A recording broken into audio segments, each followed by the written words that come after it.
بسم اللہ الرحمن الرحیم۔ ناظرین، ہسٹری ویب میں خوش آمدید۔ ناظرین، خلا جہاں ایک دور میں جانا انسان کے لیے خواب تھا، اس خواب کو سچ کرنے کے لیے 18 انسانوں نے خلا میں اپنی جان دے دی تھی۔ لیکن اس ویڈیو میں آپ جانیں گے کہ ایک انسان جو سپیس سے گرا تھا، یہ آدمی بھی اپنی موت کی وجہ سے مشہور ہوا تھا۔ اس شخص کا نام ولادیمیر کوموروف تھا۔ ولادیمیر 16 مارچ 1927 کو رشیا کے شہر ماسکو میں پیدا ہوا تھا۔ یہ غریب گھر میں پیدا ہوا تھا۔ اس کو پائلٹ بننے کا بہت زیادہ شوق تھا اور صرف 15 سال کی عمر میں یہ پائلٹ بن گیا۔ اس وقت روس کو سوویت یونین کہا جاتا تھا۔ ان دنوں میں دنیا کی دو بڑی سپر پاور ابھر رہی تھی، ایک روس تھی اور دوسری امریکہ۔ ان دونوں ممالک میں ایک مقابلہ شروع ہوا جو کہ یہ مقابلہ خلا میں جانے کا تھا، اور دونوں ممالک ایک دوسرے سے پہلے خلا میں جانا چاہتے تھے۔ ان دنوں میں جانوروں اور انسانوں کو خلا میں بھیجا جا رہا تھا، لیکن ان دنوں میں خلا میں جانا جان جانے کے خطرے سے کم نہیں تھا۔ ان دنوں خلا میں بہت سارے لوگوں کی موتیں واضح ہو رہی تھی۔ انہیں لوگوں میں ولادیمیر بھی تھا۔ سال 1964 میں ولادیمیر نے کامیابی سے خلا کا سفر مکمل کر لیا۔ 1967 میں پھر سے ولادیمیر کو اپنا شٹل خلا میں لے جانا تھا اور زمین کے ارد گرد سپیس واک کرنی تھی، لیکن یہ کرنا آسان نہیں تھا۔ ولادیمیر بھی یہ جانتا تھا کہ یہ کرنا کتنا خطرناک ہے، لیکن اس نے خلا میں جانے کا فیصلہ کر لیا۔ ان دنوں میں روس کے بہت سے سپیس شٹلز گر کر تباہ ہو چکے تھے۔ ان واقعات میں کسی انسان کو خلا میں بھیجا جانا آسان نہیں تھا، لیکن ولادیمیر کے ارادے پختہ تھے۔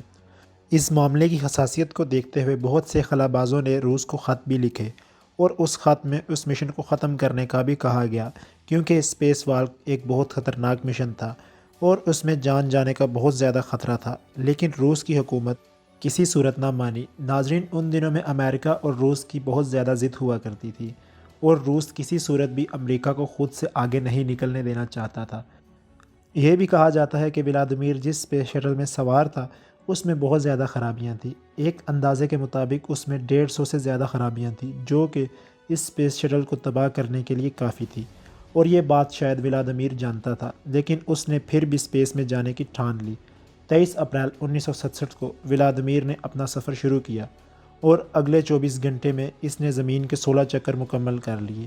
یہ مشن کامیابی سے جاری ہی تھا کہ اچانک اسپیس کرافٹ کے 2 سولر پینل کام کرنا چھوڑ گئے، جس سے ولادیمیر کو پاور ملنا بند ہو گئی۔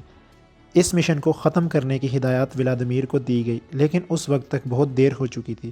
ولادیمیر نے پھر سے اپنے اسپیس کرافٹ کو ٹھیک کرنے کی کوشش کی، لیکن بدقسمتی سے وہ اسپیس شٹل صرف رات میں ہی آپریٹ ہو سکتا تھا، اور اس اسپیس شٹل کو رات میں ہی زمین پر اتارا جانا تھا۔ ولادیمیر نے اپنی کوششیں جاری رکھی اور اپنی کوششوں کی وجہ سے خلا میں سے زمین کے ماحول میں پہنچ گیا۔ اس نے پیراشوٹ کھولنے کی کوشش کی، لیکن پیراشوٹ کسی وجہ سے کھل نہیں سکا۔ اس کا اسپیس کرافٹ 40 میٹر فی سیکنڈ کی سپیڈ سے زمین کی طرف بڑھ رہا تھا، اور اسپیس کرافٹ بالکل بے قابو ہو چکا تھا۔ 24 اپریل 1967 کو زمین پر ولادیمیر کا اسپیس کرافٹ گر کر تباہ ہو گیا۔ ولادیمیر وہ پہلا شخص تھا جو خلا میں ہی مارا گیا۔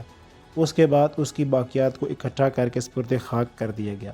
اس انسان کو روس میں ایک ہیرو کا درجہ دینا شروع کر دیا گیا۔ اس کی موت کو بہت بڑا سانحہ بنا کر پیش کیا گیا۔ ایک کتاب میں لکھا تھا کہ یہ آدمی آخری وقت میں اپنا دماغی توازن کھو بیٹھا تھا۔